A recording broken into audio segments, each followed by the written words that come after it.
que es bueno para el enjambre es bueno para la abeja. Entonces, eso no es mío, pues eso es de Marco Aurelio. Pero yo lo que quiero hacer como llamado es no hay que confundir medios, dinero, con fines, propósito.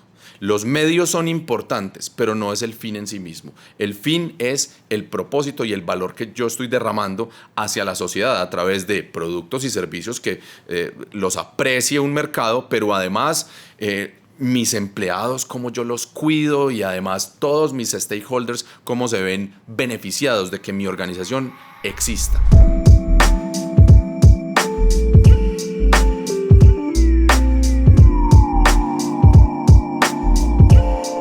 Hola, ¿cómo están? Soy Carlos Jaramillo, cofundador de Distilled Innovation y su host en Backlog, el podcast donde coleccionamos conversaciones increíbles con personajes inolvidables, y hoy no es la excepción. De hecho, nos acompaña alguien que ya es parte de la familia, parte de la casa de este podcast, y nos alegra mucho volverlo a tener con nosotros, Federico Vázquez. Yo creo que no necesita mucha presentación, sin embargo, vamos a recapitular un poco de su recorrido. Él tiene más de 25 años de experiencia ya en los temas que le apasionan bastante, como lo son materializar los logros, la innovación y la estrategia. Se ha desempeñado en esos cargos en diferentes organizaciones, como Bancolombia, como el Grupo Corona, y actualmente está a cargo de estrategia y proyectos especiales en Tronex, para que busquen qué está haciendo Tronex. No es solamente una compañía de baterías o de pilas. Y hoy nos trae un tema súper especial. Vamos a hablar del estoicismo y del estoicismo aplicado a las empresas. Entonces, sin más preámbulo, Federico, bienvenido, ¿cómo estás? Don Carlos Jara, muchas gracias por tenerme de nuevo de invitado. Súper honrado y súper contento de poder intentar compartir de esto que llevo algunos años estudiándolo. Eso es un hito también importante para el podcast, porque el hecho de que vuelvan personas no significa que no tenemos más gente que traer, sino que hay mucha tela por cortar todavía. Entonces me gusta que el podcast esté evolucionando de la forma en que ya podemos empezar otra vez a contar con gente, como te dije, de la casa, y que le ha apoyado mucho también este proyecto. Bueno, nada, entonces vamos a entrar en materia de una vez. Hoy vamos a hablar de estoicismo. El estoicismo ha cobrado, no digamos que importancia, pero se ha vuelto otra vez una tendencia muy de moda, una mentalidad muy de moda, que muchas personas, sobre todo ahora millennials o cierto, personas jóvenes, están persiguiendo como un estilo de vida. Entonces yo creo que podemos empezar por ahí. Definamos muy bien qué es estoicismo, cómo se puede aplicar en la vida, y de ahí vamos también introduciendo el tema ya a nivel corporativo. Ok, el estoicismo, como dices, se ha estado como poniendo de moda, y eso tiene unos peligros que ya voy a intentar pues como acotarlos un poco. El estoicismo básicamente es una especie de guía práctica del comportamiento humano para uno vivir con serenidad, tomar decisiones en calma, dejarse poco digamos, influir por esos estímulos externos, y de esa manera uno poder vivir de manera plena y deliberada. Lo que pasa es que, por lo que te decía, al volverse de moda y al tener entonces muchas almas estudiándolo, pero también hablando de esto, sucede que puede haber muchas tergiversaciones. Entonces se confunde el estoicismo, por ejemplo, con un no expresar sentimientos, con un aguantarse las emociones, y esto hace que se desvirtúe un poco, porque entonces llegan críticas infundadas o fundamentadas en esa tergiversación de lo que es el estoicismo, y entonces los detractores hagan o empiecen a decir que eso realmente no sirve como guía práctica para vivir. Ahora, no riñe con otras prácticas, ¿cierto? No riñe con el hedonismo, o no riñe, inclusive hay digamos, pensamiento similar al estoicismo en el taoísmo, el budismo, sin lugar a dudas. El mismo cristianismo, o sea, las enseñanzas de Jesús y lo que está documentado.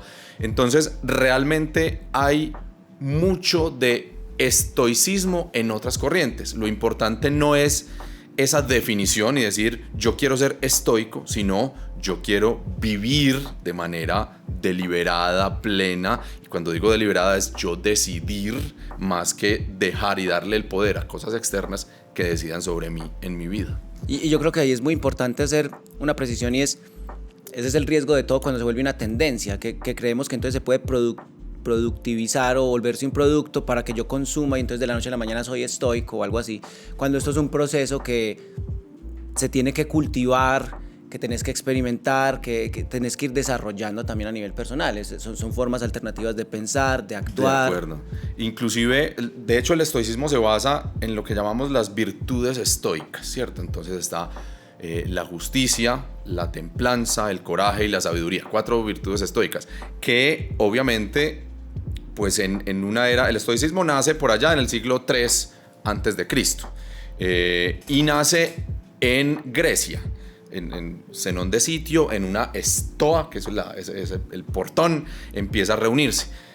Unos 300, 400 años después, cuando ya era Imperio Romano, empiezan unos que ya hoy se conocen, Séneca, Epicteto, el emperador Marco Aurelio, empiezan a darle su propia voz a esta forma de vivir, y por eso estas virtudes estoicas tienen esa evolución. Hoy, en la era de la inteligencia artificial, en la era de la tecnología, de cambios sociales, cambios económicos, situaciones geopolíticas, las virtudes estoicas, la justicia, la templanza, el coraje, la sabiduría, se mantienen, pero pues en un contexto diferente.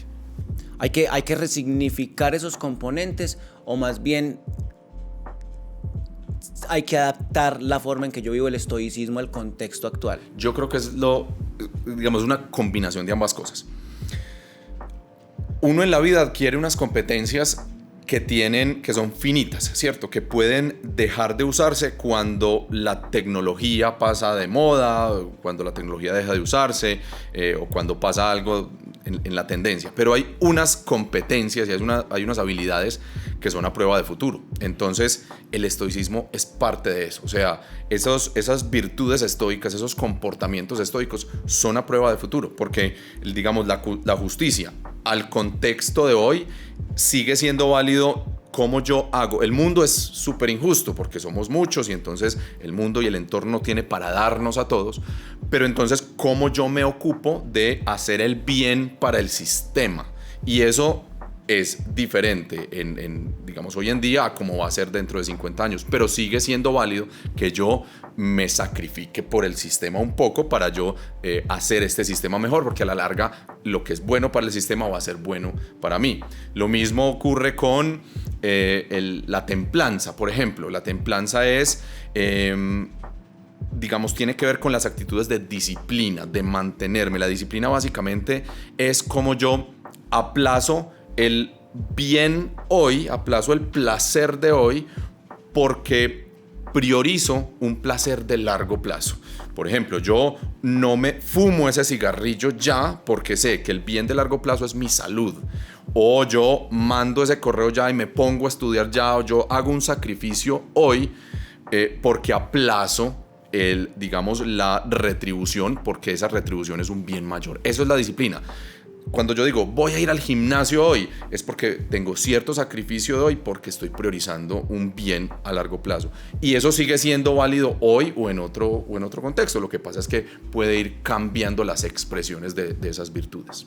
Exacto. En el tema de justicia, por ejemplo, una gran enseñanza para mí, siendo tan sensible precisamente al tema de injusticia en el mundo y dedicando una carrera como a generar impacto, a construir país, ¿cierto? Unos bienes, pues, o más bien como unos hitos muy grandes para uno en muchas ocasiones, pero la gran enseñanza fue que uno tiene que ser justo y no justiciero.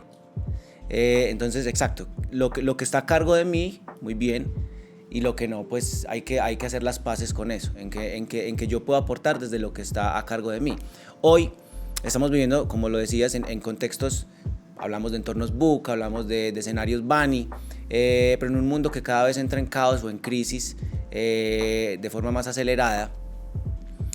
¿Cómo esto entonces se hace muy relevante para esa clase de entornos? ¿Por qué crees que es? Eso es súper importante eso que decís, porque digamos la piedra angular del estoicismo es la dicotomía del control, saber diferenciar y saber actuar ante lo que no puedo controlar y lo que sí está bajo mi control. Eso a veces, digamos que suena relativamente fácil, pero es complejo. Es que de lo que me está pasando se sale de mi control. Por ejemplo, las opiniones de los demás, por ejemplo, temas externos del contexto, del país. Yo no decido en dónde nací, yo no decido qué idioma hablo como lengua materna, pero yo puedo decidir sobre otras cosas. Entonces yo puedo decidir sobre, y ahí viene lo segundo, es yo decido qué comportamiento tener en un momento dado, ¿cierto? Entonces yo la emoción no la reprimo, de hecho eso es externo a mí.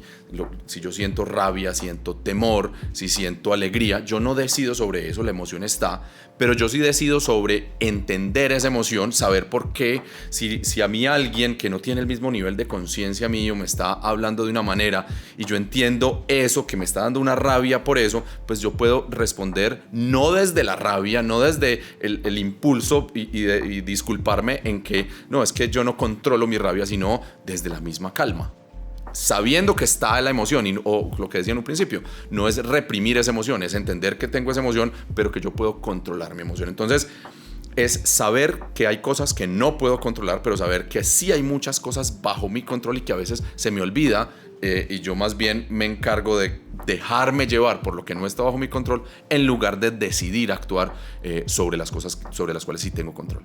Hablemos también un poco de tumbar esos mitos que hay frente al estoicismo. El estoicismo no es una cosa exclusiva, digamos, de un género u otro. ¿De dónde viene de pronto ese misconception, ese pensamiento erróneo?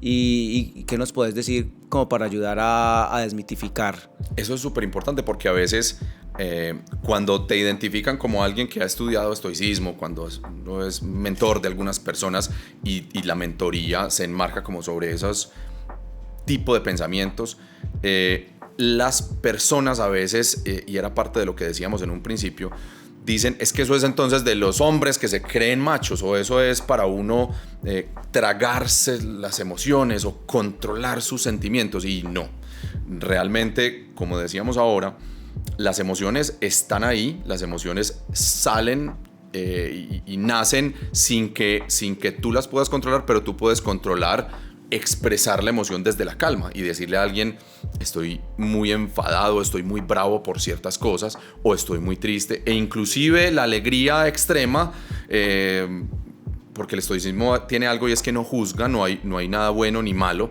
simplemente hay cosas y consecuencias de esas cosas, y esa es la naturaleza de las cosas. Entonces, cuando hay alegría extrema, uno se puede exagerar en las reacciones. De hecho, uno puede exagerar en los saludos y en exagerarse, digamos, abordando a una persona.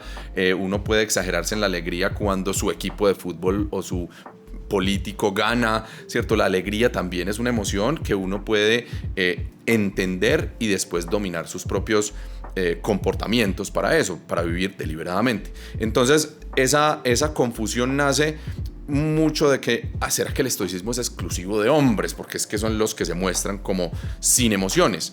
Y no, porque digamos que hay muchas mujeres estoicas, muchas mujeres, y ha habido desde siempre. De pronto la documentación cultural ha sido un poco machista, pero desde el siglo I que nacen algunas estoicas, la misma hermana de Marco Aurelio, hasta hoy hay mujeres y filósofas estoicas.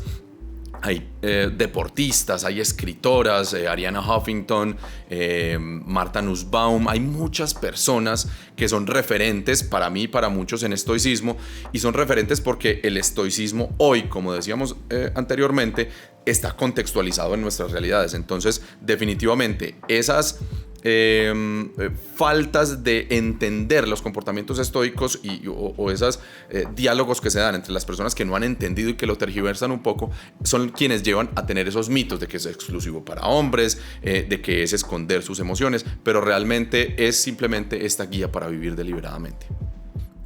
Y cuando lo vemos de esa forma, como un conjunto de buenas prácticas, una mentalidad para vivir más tranquilo, también vemos que se puede traducir a un modelo de liderazgo incluso los ejemplos que pones de las mujeres estoicas, pues son mujeres que han liderado grandes procesos empresariales, grandes revoluciones, grandes desarrollos a nivel personal, y luego lo traducen a su industria o a su negocio.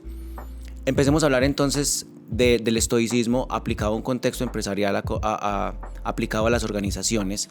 Y este concepto, pues, que vos has venido trabajando ya por más de 15 años, ¿cómo lo empezás a ver desde el liderazgo y desde la forma en que se hace gestión de una empresa?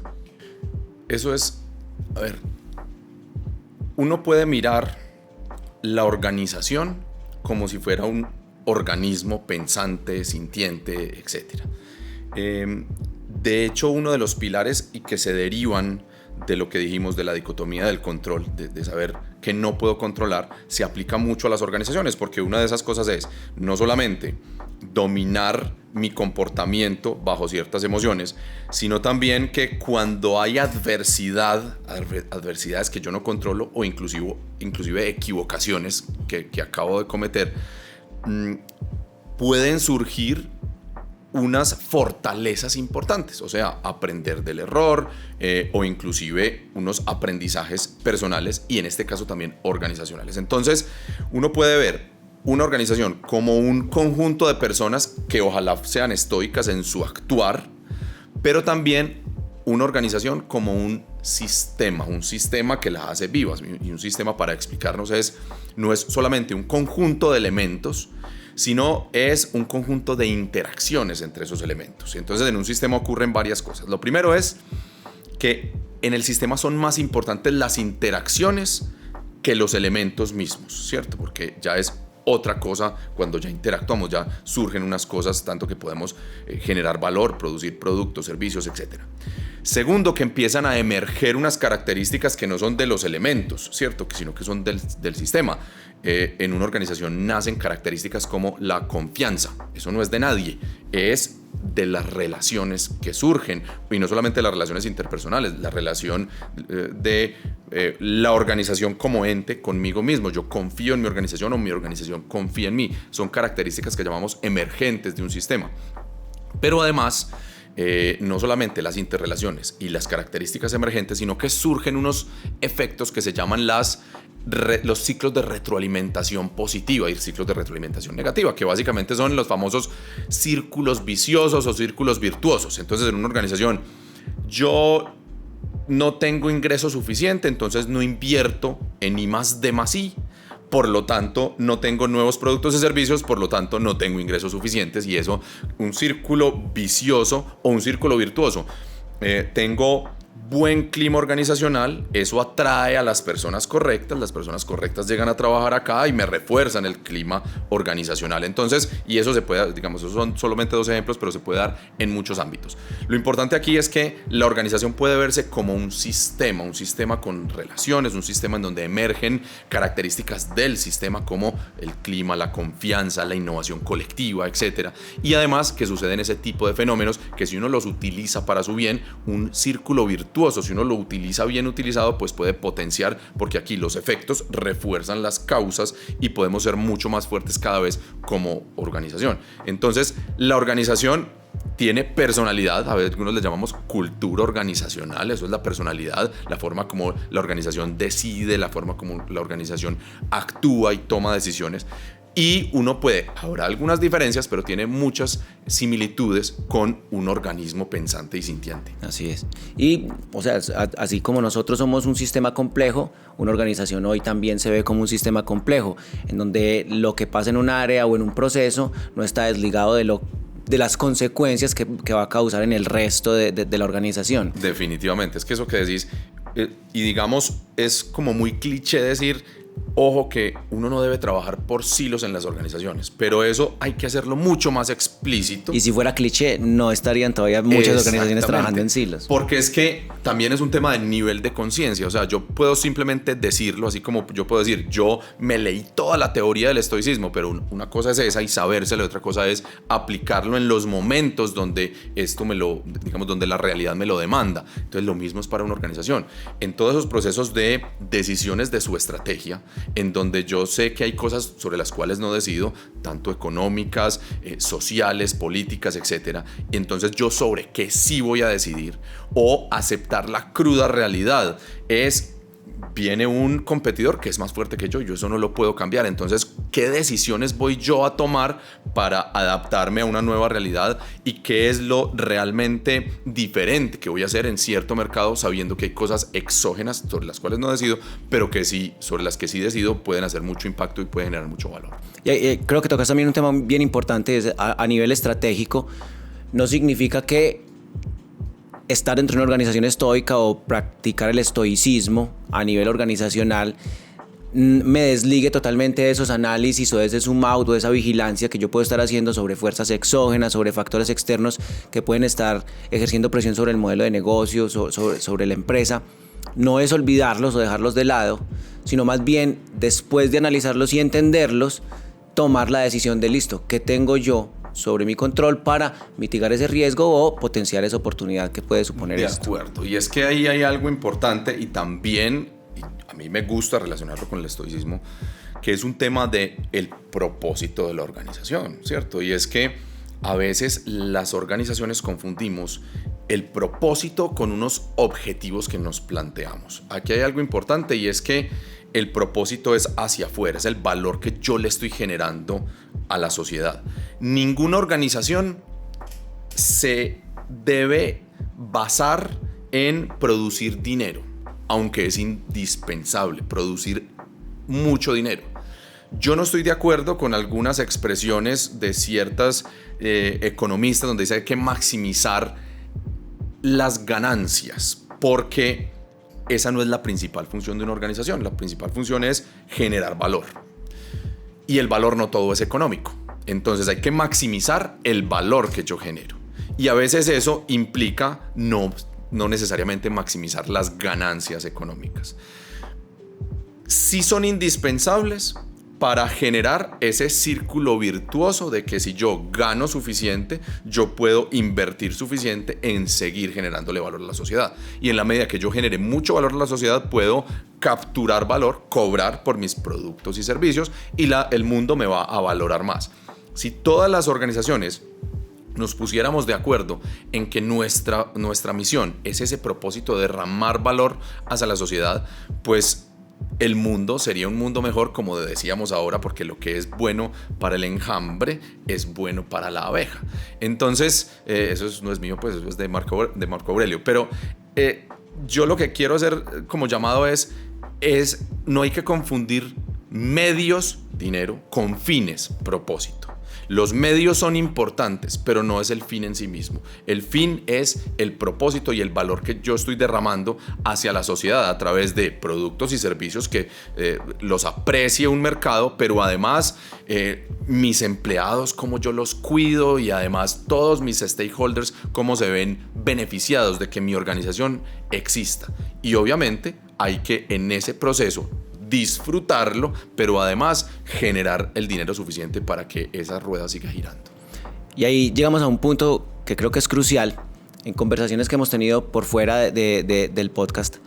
Hemos hablado de cómo las organizaciones, siendo estoicas, pueden aportarle mucho más a la sociedad e incluso llenar algunos vacíos que el Estado, que las administraciones públicas no han sido capaces de llenarlo. ¿Hasta dónde empieza a reñir eso o a ir en contravía del propósito de una organización? Porque la idea no es que la empresa haga lo que el Estado tiene que hacer. Sin embargo, en el contexto y en lo que estamos viviendo hoy, cada vez vemos que hay más empresas que están diciendo, bueno, si el Estado no lo hace, entonces yo voy a tomar cartas en el asunto porque tengo control sobre esto y puedo hacerlo. Ahí, para simplificar el tema, hay dos posiciones que, digamos, relevantes. Una posición más libertaria, ¿cierto? Que nace desde Hayek y otros economistas, y una posición más social o colectivista, socialista, que digamos que yo no me atrevería a juzgar ninguna de las dos. Simplemente unas tendrán, como decíamos, que el estoicismo no juzga, tendrán sus consecuencias. Hay países que han sido exitosos en la una y países que han sido exitosos en la otra. Entonces, nuevamente, sin el ánimo de juzgar, ambas tendrán sus consecuencias que podrán estar alineadas o no con el propósito de un territorio, de un estado. En ese orden de ideas, las organizaciones están perteneciendo a un sistema mayor y en ese sistema mayor están llamadas a esa generación de valor como las reglas del juego, que no las controlan ellas, se los permitan. Entonces yo como organización lo que me debo adaptar es, primero a que hay un entorno que yo no controlo, que normalmente es muy VUCA, muy volátil, incierto, complejo y ambiguo, y que a lo que estoy llamado es a generar, a aumentar, a mejorar mis capacidades organizacionales basadas en mi conocimiento, basadas en mi experiencia, etcétera, para encontrar en dónde mi organización puede, digamos, desempeñar y generar un gran valor. Pero además, las organizaciones deben estar alertas a todas esas adversidades y sin miedo asumir esa adversidad para convertirse en organizaciones que aprenden de cada adversidad, de cada crisis, de cada proyecto fallido, etc. Uno se convierte como organización, inclusive como persona, en otra organización, uno evoluciona. Y si uno instala en la organización, que eso es muy, digamos que eso no es automático, uno no dice simple, a veces se dice, es que si nos equivocamos, aprendemos. Depende. Si uno no instala en la organización los procesos adecuados y las conversaciones adecuadas, de esos errores no se aprende y volvemos a cometer errores. De pronto disfrazados o vestidos de otro contexto, pero hay que instalar los ritos y los rituales en las organizaciones, las conversaciones para convertirse en una nueva organización. Hay un concepto que es el de antifragilidad de Nassim Taleb, que dice, no es solamente la resiliencia y aguantar, etcétera, y eso tiene mucho que ver con el estoicismo. Es que después de todo esto yo me convierta en otro ser y la organización entonces debe hacer eso. Cada vez que haces un proyecto, sea exitoso o no, porque no solamente se aprende de lo no exitoso, de los errores que llaman por ahí, uno también aprende de los éxitos, siempre y cuando instales esos procesos necesarios de reflexión y de conversación y de adaptación interna. Puede muchas veces saquemos una nueva política, saquemos un nuevo procedimiento, pero después de cada proyecto tú te convertiste en otra organización, pusiste a conversar áreas que no se conversaban normalmente, sacaste unos procedimientos. Entonces es indiferente si ese proyecto funcionó o no funcionó, esa otra organización en la cual nos convertimos hay que valorarla, porque como esto es un camino infinito, vamos a tener más proyectos para hacerlo. Entonces la antifragilidad es una característica del estoicismo y de una organización estoica si lo hace de manera deliberada. O sea, no solamente es el tema de la resiliencia, sino también aprender cuándo sí debemos ser frágiles, quebrarnos. Así es. Y haciendo, digamos que un clic directo o un enlace directo a la primera conversación que tuvimos en el podcast, el tema de destrucción creativa. Así es, totalmente. Es muy importante que una organización asuma que no todos esos proyectos, digamos, la estrategia de la organización, que es básicamente, y aquí para que homologuemos, estrategia es básicamente gestionar la pregunta de ¿por qué me compran a mí? Sea lo que sea que yo esté vendiendo y no a otro. Y aquellos que no me compran, ¿por qué no me compran a mí? Entonces, estar resolviendo permanentemente esa pregunta hace que yo decida a quiénes les quiero generar valor, o sea, qué segmentos, qué mercados, con qué capacidades me voy yo a volver indispensable para esas personas porque los conozco súper bien y porque les genero mucho valor, y cómo voy a mantener todo eso en un círculo virtuoso. O sea, ¿a quién le voy yo a servir? ¿Con qué capacidades lo hago y me hago diferente y mejor que cualquier otro? ¿Y cómo hago un círculo virtuoso de esa dinámica? Es lo que a la larga responde a la pregunta ¿por qué me compran a mí y no a otros? ¿Por qué ese fenómeno sucede? Por lo tanto, cada vez que yo hago un proyecto, cada vez que yo hago cosas tan sencillas como una capacitación, si se quiere, cada vez que yo aprendo de mis procesos, cada vez que yo hago una simple reunión organizacional, debo tener de presente que esos son mecanismos para yo convertirme en una organización que aprende. Y una organización que aprende es la que se mira a sí misma como un sistema complejo, porque no son una persona o dos la que aprenden, sino toda la organización como sistema, pero además nos volvemos antifrágiles cada vez más. Bueno, y vamos a seguir creando también esas conexiones. Hablemos de ambidiestrismo, porque creo que el ambidiestrismo no solamente va en el tema de exploración y explotación. Ahorita tocas una palabra que me gusta mucho y es el tema de evolución, para no hablar simplemente de gestión del cambio y de transformación.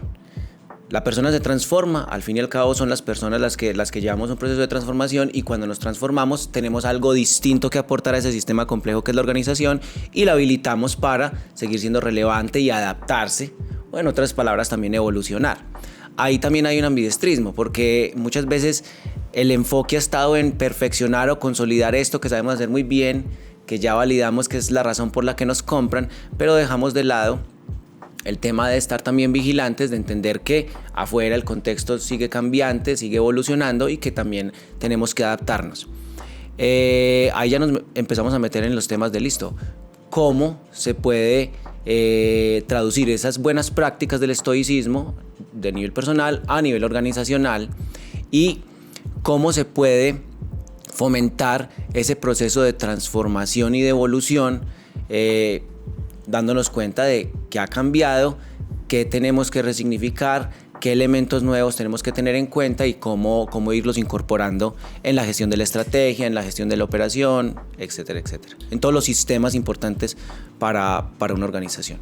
Ahí hay muchos aspectos en los cuales uno puede aprovechar, digamos, la aplicación de virtudes estoicas a una organización, al quehacer organizacional. Lo primero es que la organización, y esto contradice un poco tu premisa de la pregunta, no es solamente que las personas sean quienes nos transformamos, sino también cosas que hagan al sistema. Las personas son obviamente el elemento más importante, pero en la organización se transforman los procedimientos, se transforman las tecnologías, se transforman los procesos, y todo esto, como hace parte de ese sistema complejo al que llamamos organización, es imprescindible. Al final son las personas quienes toman decisiones hacia eso, pero es el todo como organización lo que se va transformando. Inclusive lo que decíamos ahora, las relaciones entre las áreas, eso no pertenece a ninguna persona, pero sí es unas sumas de voluntades las que hacen que eso ocurra, esa transformación. Una de esas, y vos lo tocas con el ambidiestrismo, una de esas posibles aplicaciones es cómo hacemos para que haya un real ambidiestrismo organizacional. ¿Cómo hacer para que las organizaciones se den cuenta de que yo obviamente tengo que mantener el hoy y ganarme el derecho a existir como organización, pero que no me puedo olvidar de que como el mundo es tan VUCA, tengo que estar sembrando unas semillas y explorando futuros posibles para mi organización? Y eso se dice muy fácil, pero la aplicación es compleja. Por ejemplo, uno tiene que tener ambidiestrismo en la presupuestación. ¿Cómo hago yo el presupuesto de manera ambidiestra? O cómo hago yo mi estructura organizacional para que sea ambidiestra. Yo voy a poner unas personas trabajando en futuro y que no piensen en el negocio presente, o a todas las personas o a la mayoría de las personas les voy a poner un poquito de sus pendientes en el futuro. Entonces cada una va a implicar una disciplina organizacional, si se quiere, una templanza organizacional, pero además un coraje organizacional, pero además una sabiduría organizacional, en donde yo encuadre, entre muchas otras cosas, por ejemplo, mis métricas. El ambidiestrismo no se mide igual cuando hablamos de futuro o cuando hablamos de presente, ¿cierto? Porque yo el presente lo mido con unas variables de baja incertidumbre. Los negocios de hoy ya sé cómo medirlos, puede haber ciertos ajustes, pero esos negocios o esos futuros yo no sé cómo medirlos todavía. Pero definitivamente yo tengo que tener una disciplina. Y fíjense ahí, fíjate que yo te decía ahora, disciplina es cómo priorizo yo el bien a largo plazo por sobre el placer de corto plazo. El placer del corto plazo es trabajar en el hoy, trabajar en lo conocido, etc. Y es incómodo empezar a pensar en otras métricas diferentes. Esas otras cosas si eso es súper incierto, eso es incómodo, pero entonces aplazar el bien de corto plazo es romper con eso y decir, no, yo sí definitivamente voy a sacar un día a la semana de unos equipos de trabajo para trabajar el futuro. Esa incomodidad es, digamos, observada bajo una disciplina estoica, bajo una templanza, bajo un coraje, y que además lo permean otras cosas, porque muchos de esos proyectos de largo plazo, por pura estadística, no van a resultar en productos y servicios. Entonces, el tema de asumir esas adversidades con coraje y aprender de ellas, y nuevamente, eso no es dejárselo a la naturaleza, no, deliberadamente instalar las conversaciones necesarias para saber qué aprendimos y en qué organización nos convertimos después de que eso nos salió o no nos salió, es lo más importante para uno decir, somos una organización diferente, y caer en la cuenta de que sí somos organización diferente después de que hemos hecho esos ejercicios de ambidextrismo. Eso es un ejemplo, pero puede haber muchos otros ejemplos del ejercicio organizacional permeado por estas virtudes estoicas. No solamente tener el espacio, ¿cierto? Para salirnos de lo conocido, de la zona de confort, sino también tener el sistema, lo que mencionabas al inicio, para capitalizar tanto el error o la equivocación, o incluso el acierto y la victoria. Así es. ¿Qué otros elementos del estoicismo se pueden aplicar directamente a las organizaciones? Y ahora sí, entonces, propiamente, ¿qué puede hacer una organización que nos está escuchando, o los líderes de organizaciones que nos están escuchando y que quieren empezar entonces a decir, esta filosofía me gusta y creo que sí compagina mucho con la visión o con el propósito que tenemos dentro de la empresa? Puede haber muchísimos. Una cosa importante es que uno no es o no es estoico, o una organización es o no es estoica. Eso no ocurre. Esto es un viaje que no termina, ¿cierto? Entonces hay organizaciones que empiezan a adoptar ciertas costumbres y ciertas formas de tomar decisiones que la van acercando hacia comportamientos estoicos, que, como digo, es un camino infinito.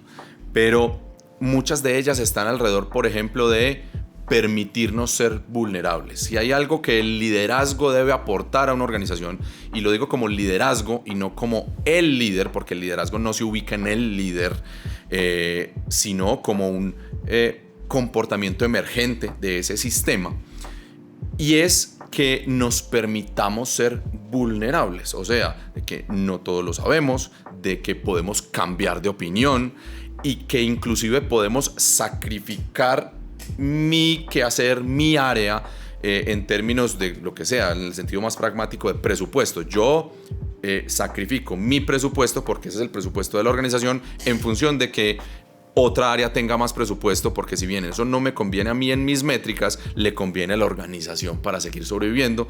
Entonces, ese tipo de prácticas y ese tipo de costumbres de la vulnerabilidad, de sentirnos seguros como personas, como áreas y como organización, aún en altas incertidumbres, son una gran práctica. Pero pueden existir muchas otras. Por ejemplo, las prácticas de la siembra de confianza. Aquí hay algo muy importante, y es que en una organización o en la vida, la confianza se posa sobre 4 pilares. El pilar de la competencia, o sea, ser competente genera confianza. Yo confío en alguien que es competente en lo que va a hacer. El pilar de la sinceridad, yo confío en alguien que sea sincero, y si yo soy sincero, confían en mí. El pilar del cuidado, o sea, si alguien me cuida, yo confío en esa persona. Entonces, si la organización me cuida, yo confío en la organización, y si yo cuido a mi organización, la organización confía en mí.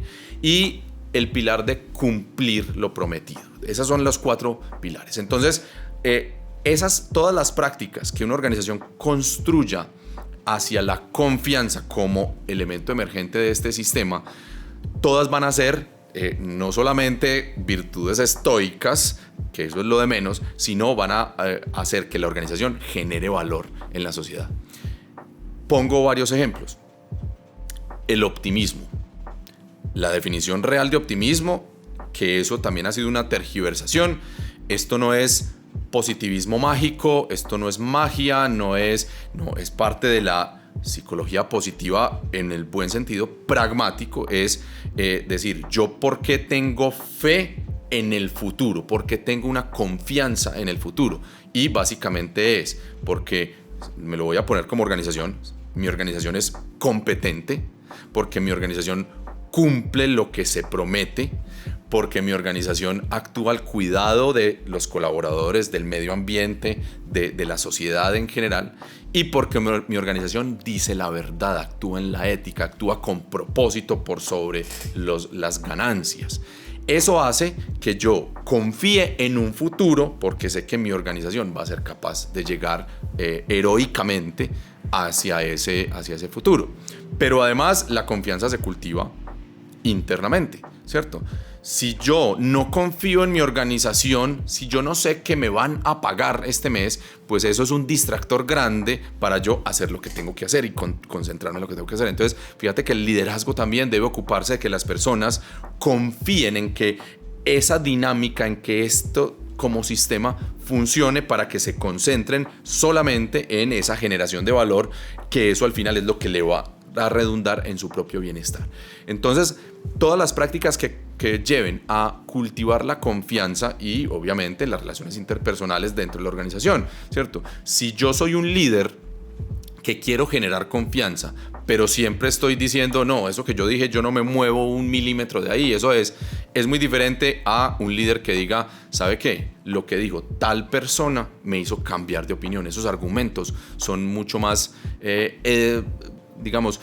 yo acepto esos argumentos y yo cambio de opinión. Y si lo dice así, con toda la vulnerabilidad del caso, va a hacer que las personas confíen más en él. Un líder, si te llega a ti a decir, ven, necesito un consejo, siendo tu jefe, por ejemplo, eso va a hacer que esa confianza se pueda fortalecer mucho más y esas relaciones fluyan mucho mejor. Sí, lo hemos hablado antes en el podcast y es el hecho de no confundir vulnerabilidad con debilidad. Son totalmente distintas. La vulnerabilidad... Yo diría que inclusive son opuestas. La vulnerabilidad puede ser una gran fortaleza personal y organizacional. Y es exacto, esa es la condición que te dice, hey, lo que está afuera sí puede tener una influencia en vos y te puede transformar, pero te puede ayudar a crecer. Peter Thiel diferencia mucho en su libro De 0 a 1 sobre esos súper optimistas y esos súper negativos, pero la diferenciación está básicamente en eso, en cómo el optimista toma acción para crear ese futuro que quiere, que pueden ser múltiples futuros, ¿cierto? No es una sola versión del futuro, y toma acciones para tratar de llegar allá, sobre lo que él puede controlar, pero con esperanza sobre eso. Hey, sobre lo que yo puedo controlar, puedo hoy empezar a actuar para construir algo que es a lo que quiero llegar. Definitivamente, es que si hay una destreza importante en una organización, es poder diseñar los mecanismos necesarios para que el quehacer de cada uno de los elementos de la organización, sean las personas o sean los procedimientos o las tecnologías, etcétera, para que ese quehacer den como resultado eso que queremos al final de algún periodo de tiempo y hacerle correcto seguimiento a eso. Entonces esas dos cosas son, o sea, la principal destreza de una organización son diseñar el proceso y hacerle seguimiento a ese proceso. Si yo estoy en el gimnasio y yo digo, yo quiero ser fit, yo diseño un proceso en donde incluyo alimentación, ejercicio, suplementación, no sé qué, y yo no soy dueño de mi imagen en 3 meses, yo no sé eso cómo va a ser, pero yo confío en el proceso y yo le hago seguimiento juicioso a ese proceso. Entonces en las organizaciones debe pasar lo mismo. La gran destreza de la organización es esa. Si una organización cree que, por ejemplo, sentarse 8 horas es el proceso necesario, pues entonces le va a hacer seguimiento a que la gente esté 8 horas sentada. Y muy posiblemente ese no sea el mecanismo para lograr los resultados. Pero si una organización diseña que cada uno de nosotros, nuestras acciones, y ponga sistemas, y hay muchos en la práctica, los OKRs o las, sistemas de métricas y seguimientos, etcétera, hacen que la organización haga conciencia de que esos resultados son mis metas, pero yo no soy dueño, yo no soy accionable sobre esas métricas. El proceso bien diseñado y un buen seguimiento a eso hace que uno ponga todo su esfuerzo en el proceso, en lo que sí puede controlar, siempre y cuando esté bien diseñado, y hacerle esos seguimientos para que eventualmente logremos esas metas. ¿Qué otras buenas prácticas a nivel personal de alguien que practique el estoicismo pueden traducirse a procesos o buenas prácticas o incluso rituales, que también lo has mencionado, a nivel organizacional, el tema de meditación, de journaling, incluso traducir esto a postmortems, que hoy están tan de moda los postmortems, para evaluar y tratar de capitalizar experiencias pasadas, y que sean fácilmente pues aplicables a una organización que quiere empezar de pronto a generar confianza en este tipo de filosofías para ver si le da resultado y puede seguir escalando. Ve, el journaling es súper importante a nivel personal y a nivel organizacional. Las organizaciones que se ocupan de, digamos, registrar sus actas de reuniones y registrar lo que se hizo, no solamente los procedimientos formales, sino que los cambios en esos procedimientos y todo esto. El registro, eso es un journaling a escala organizacional y es una gran oportunidad para que la organización haga conciencia como organización de lo que puede estar funcionando y no funcionando y la organización aprenda. Pero también el tema de estar evaluando sus propias métricas y tener pensamiento crítico en esas métricas. Eso puede ser una característica fundamental para que las personas cuestionemos el statu quo dentro de las organizaciones y nos atrevamos a decir, pues toda la vida hemos medido así, venga cómo nos atrevemos a medir de otra manera, y eso nos da un reframing de los problemas. Entonces, digamos que hay ciertas prácticas organizacionales que nos van a llevar a este tipo de ventajas. De pronto también el atrevernos a que las conversaciones sean conversaciones productivas, a que yo pueda, digamos, tener una gestión de los compromisos basada en lo que yo puedo hacer y no simplemente yo me trague lo que tengo que hacer por mi jefe y vaya y lo haga. Esas conversaciones productivas son muy importantes. Y además las conversaciones productivas es que si hay una práctica organizacional en donde yo no converso para imponer mi punto, para defender mi punto, sino que yo converso porque el otro tiene unos argumentos que los vamos a vaciar sobre la mesa y yo tengo unos argumentos también para vaciar sobre la mesa, y que de ahí podemos aprender y generar cosas que es bueno para todos, así eso implique yo renunciar a mi punto de vista inicial o el otro y de ahí sacar cosas que construyan. Para mí esa es la mejor práctica. ¿Cómo hacemos conversaciones en donde yo no esté simplemente usando mis argumentos para defender un punto, sino para ponernos y contribuir al igual que el otro, y de ahí poder sacar conclusiones que estén en beneficio de la organización y por lo tanto en beneficio de todos? Y hay una cosa importante, o sea, hay una frase bien poderosa que dice que uno escribe para aprender a pensar. Entonces, si estamos haciendo de pronto gestión del conocimiento con el tema de las actas, registrando la información o los aprendizajes de la organización, puede que le cale más al que está encargado de hacerlo. Pero hay una diferencia grande, y ahorita lo mencionabas, entre conocimiento y entendimiento. A mí me gusta mucho este ejemplo de conocimiento es saber que el tomate es una fruta, entendimiento es saber que no la debo poner en una ensalada de frutas. Entonces, ¿cómo hago para que eso no se quede simplemente en la actividad del registro, sino para que luego se vuelva indexable y aplicable dentro de los procesos, dentro de los sistemas que tengo? Eso es muy importante porque el journaling es volver explícito un conocimiento tácito, ¿cierto? O sea, yo puedo saber a qué sabe una fruta, pero solamente hasta que empiezo a escribirlo e intento explicarlo, codificarlo en este código que es el lenguaje, yo empiezo a entender que es muy difícil describir un sabor, por ejemplo, pero yo hago ese entendimiento. Entonces el conocimiento tácito es el mayor conocimiento de una organización. Es muy difícil decirle a un presidente de una organización documente lo que usted hace y documente su proceso porque se lo va a tener que entregar a otro presidente. Es muy difícil que alguien documente conocimiento tácito. Entonces el solo ejercicio de eso es, como decíamos ahora, es enamorarse del proceso y no del resultado. O sea, al final lo valioso no es el acta. Lo valioso es el ejercicio de escribir y volver explícito o intentar volver explícito un conocimiento tácito colectivo.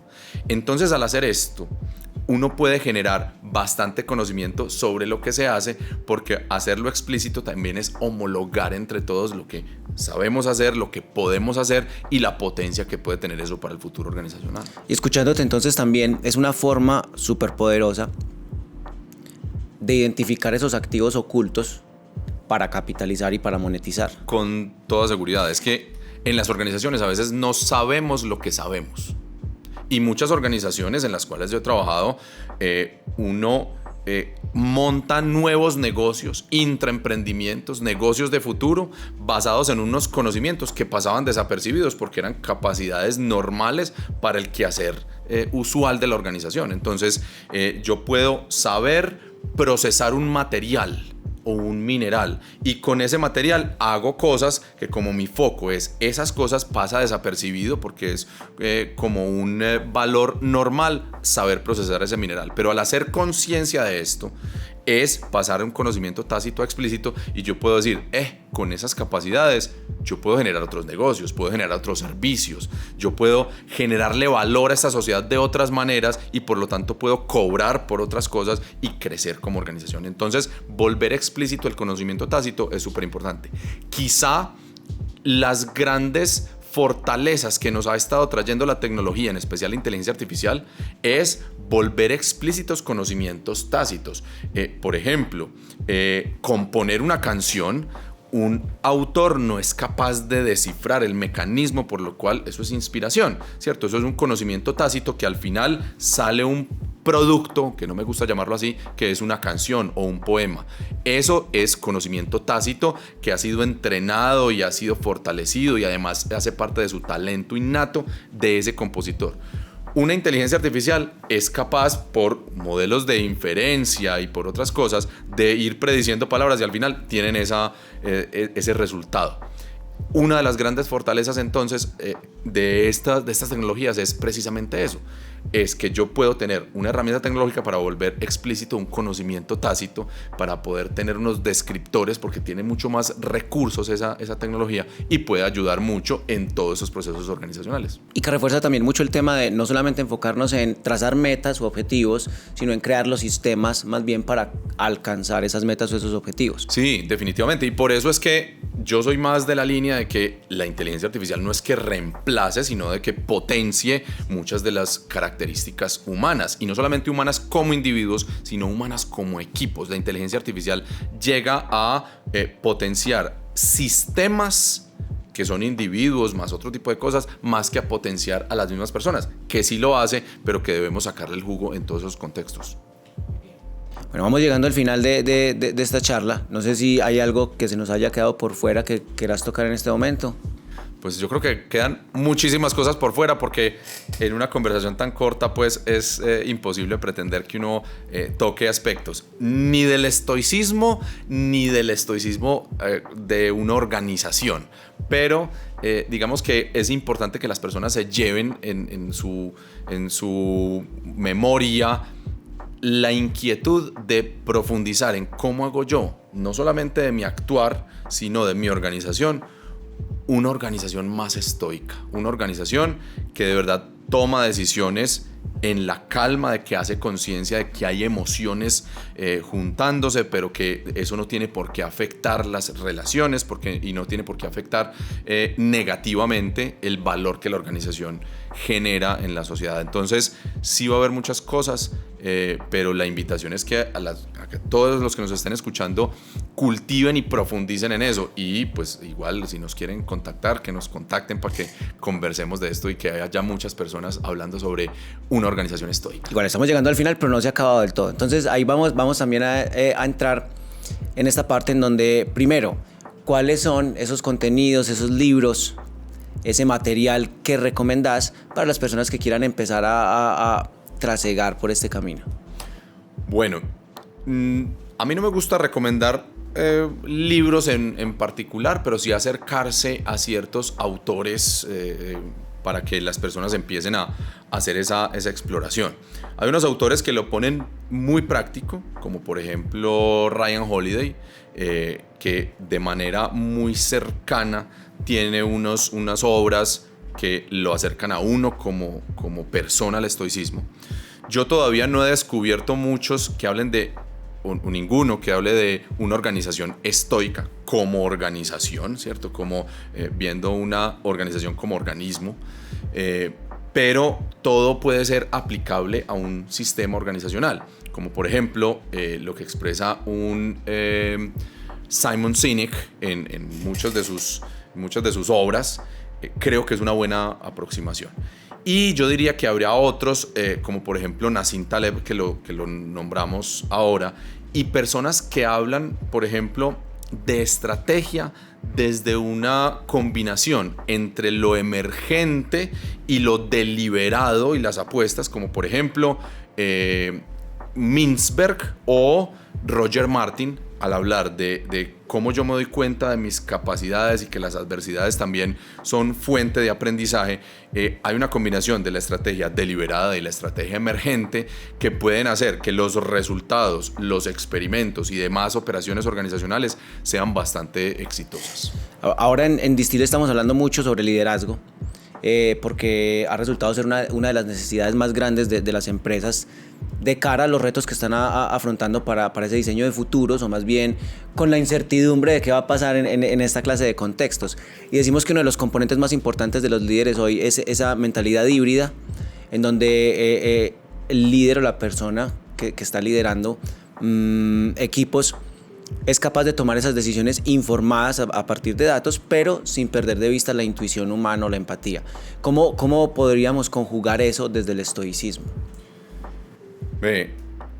Hay unas características que a veces uno puede encontrar medio contradictorias en el liderazgo, como por ejemplo el empoderarse para tomar decisiones, pero también tener cierta democracia, y eso ocurre que el liderazgo debe ser más contextual y más situacional. No hay un solo estilo de liderazgo y una persona no tiene un solo estilo de liderazgo, porque dependerá de la situación, de la urgencia, de las capacidades, de la madurez de mi equipo o también de las cosas que yo no controlo de manera externa. Entonces, el líder tiene ciertas paradojas. Por ejemplo, un líder el liderazgo no puede esperar a tener toda la información para tomar una decisión, pero a la vez tiene que tomar decisiones basadas en datos y hechos. Entonces, el correcto equilibrio de esto es parte del conocimiento tácito que tiene el líder, que nunca es perfecto, pero que siempre se va evolucionando en la práctica para poder tomar decisiones en ese equilibrio. Nunca vamos a saber si una decisión fue la mejor decisión tomada. Entonces, lo que hay que hacer es, de todas las decisiones que tomemos como líderes, hacerlas perfectas. Entre la decisión y el efecto de la decisión hay muchas cosas intermedias. Entonces, como nunca vamos a saber si nos fuimos por otro camino, si vamos a llegar o no, el tema es esa decisión que tomemos con la información suficiente, pero sin esperar a tener toda la información completa, pero siempre basada en datos y hechos y no en percepciones, y hacer conciencia de los sesgos. Uno tiene que hacer que eso es lo perfecto para las consecuencias que yo quiero. Lo perfecto, hablemos de ese concepto, porque acercarse al tema de perfección o esperar a que todo esté perfecto también puede ser contraproducente. Es imposible, de acuerdo. De hecho, hay un antónimo de perfecto que me gusta a mí mucho, que es lo perfectible, ¿cierto? O sea, no o perfeccionable. ¿Es distinto? Es lo mismo, pero digamos que el término correcto es perfectible. Okay. ¿Cierto? Perfectible es aquello que se puede mejorar, ¿cierto? Entonces, lo perfecto es opuesto a lo perfectible, porque lo perfecto es algo que ya llegó a su culmen. Entonces, yo cuando hablo de hacer es que esa decisión sea perfecta, nuevamente, no es el resultado. Y esto es una de las cosas que yo quisiera que quedara esa conversación. No apuntarle al resultado, es apuntarle a la intención y al viaje. Entonces, yo hago las cosas con interés de que sean perfectas, es porque estoy actuando como que algo es perfectible y nunca lo voy a lograr, ¿cierto? Como el cuento de Eduardo Galeano acerca de la utopía. ¿Qué es la utopía? Es aquello que yo veo en el firmamento y que si yo me acerco 2 pasos, ella se aleja 2 pasos, si yo me acerco 10 pasos, ella se aleja 10. Por lo tanto, la utopía sirve para eso, para caminar. Nunca se alcanza, pero es en ese trasegar que lo logramos. Entonces, las organizaciones deben estar buscando siempre sus metas, pero soltar ese deseo de llegar a la meta para concentrarse en el proceso y disfrutar ese proceso, siempre y cuando ocurran esas 2 cosas, que el proceso esté bien diseñado para esa meta y que se haga el seguimiento adecuado para lograrlo. Entonces, el tema es intentar hacer las cosas perfectas sabiendo que no lo voy a lograr, pero es que es el disfrute del proceso a lo que me voy a ocupar. Bien, y ahora sí, para cerrar, hablemos un poco de las herramientas. Aquí tocaste un poco el tema de inteligencia artificial. Aquí también compartimos cierta mentalidad, y es no solamente utilizar esas nuevas tecnologías como facilitadoras, sino como amplificadoras. ¿Qué capacidades nuevas nos dan? ¿Cómo nos llevan a hacer cosas que antes no éramos capaces de hacer? ¿Cuáles herramientas recomendadas o estás usando vos, sobre todo para cultivar esos 4 componentes del estoicismo? Templanza, etcétera, etcétera. La principal herramienta para mí es el journaling, ¿cierto? Es cómo podemos escribir lo que, digamos, lo que el día nos hizo reflexionar y si a eso le ponemos la mirada del liderazgo, la mirada de la organización, la mirada de las relaciones, es mucho más potente porque nos va a permitir consolidar ese conocimiento, esos aprendizajes, etc. Herramientas tecnológicas, definitivamente digamos, la ayuda tecnológica para la lectura, ¿cierto? Que uno pueda leer aún en momentos donde es difícil leer, aunque yo creo que nada reemplaza esos momentos de introspección con la lectura y de ese relacionamiento donde uno pueda devolver, etc. Pero hay herramientas muy importantes para uno aprovechar esos tiempos muertos para tener momentos de introspección, así uno esté lavando los platos o caminando hacia el trabajo. Pero además, utilizar herramientas, por ejemplo, de inteligencia artificial para, y no solamente pues los LLM, sino el Machine Learning, etcétera, para ayudarle a mirar los datos y la información y muchas cosas que aparentemente están desestructuradas y poder hacer de eso reflexiones que a veces el cerebro de uno no ve. Entonces, las tecnologías sirven mucho para escudriñar data e información y que le digan a uno relaciones causa-efecto o posibles simulaciones de escenarios que uno no pueda tener. Entonces, ahí siempre prefiero unas herramientas de inteligencia artificial que me ayuden a visualizar relaciones entre esa data y poder tomar esas decisiones nuevamente sin necesidad de tener toda la información y el control, pero sí basadas en datos y hechos. ¿Algún en particular que estés utilizando ahora mucho que te haya...? No, los LLMs normales. Yo soy súper fan de Claude. Me he vuelto súper fan de Claude. Pero, por ejemplo, Perplexity y Gemini que tiene todo el Google AI Studio, en donde el Notebook LM es muy importante, en donde el mismo Gemini como chat te da cosas interesantes, y las investigaciones, hacer investigación de mercado en Google Gemini es súper interesante porque te da unas bases fundamentales para vos profundizar en muchas de esas cosas. He diseñado inclusive primeras iteraciones de modelos de negocio a través del Gemini. Y el tema de Perplexity, yo creo que Perplexity es algo a lo que deberían estar mirando también empresas como Google, ¿cierto? Porque sí está cambiando esa forma de interactuar. Así es, Perplexity, pues si bien no está diseñado como para uno conversar con él, porque pues dedica todo ese tema de la memoria de contexto para otro tipo de cosas, para el search y todo esto, la ventana de contexto, es fundamental cuando uno quiere hacer búsquedas muy profundas. Y la versión Pro, no sé si ya las has funcionado con ellas, es recomendadísima. O sea, Perplexity Pro ha sido un cambio en mi forma de ver las búsquedas profundas. Y si uno las combina, mejor. O sea, yo últimamente lo que estoy haciendo es... digamos, cuando ya está bajando un poquitico la espuma de los agentes y estas cosas, y se está yendo más al día a día y al detalle de uno usarlo para muchas de estas rutinas, pero combinar inteligencias artificiales, por ejemplo, cosas tan sencillas como el metaprompting, decirle a una inteligencia artificial que le dé un prompt optimizado para Perplexity para poder buscar en la web, me ha servido mucho porque entonces combino unas con otras y saca resultados impresionantes para uno después hacer curaduría, que eso es otra cosa importante. Exactamente, es una de las habilidades súper importantes de cara al futuro y para aprender a utilizar bien la inteligencia artificial. Yo lo he implementado mucho en generar como el contexto, los datos desde Perplexity y luego alimentar con eso los otros modelos. Por ejemplo. Sí, uso mucho eso así.